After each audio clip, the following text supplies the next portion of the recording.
Assalomu alaykum, hurmatli Yakkasaroy tuman axborot kutubxona markazi kitobxonlari. Men bugun sizlarga jadid namoyandalaridan biri bo'lgan Abdulhamid Cho'lpon haqida ma'lumot berib o'tmoqchiman.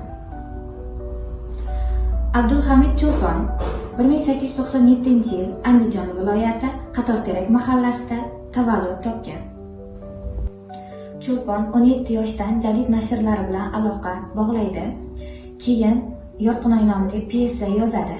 Cho'lpon o'zbek adabiyotida ilk bor psixologik roman yozadi va bu Kecha va kunduz deb nomlanadi. Kecha va kunduz juda ko'p kitobxonlar qalbini zabt etgan.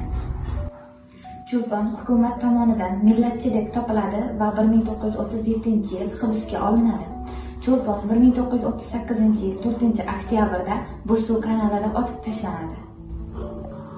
Hurmatli kitobxonlar, sizlarni kutubxonamizda kutib qolamiz.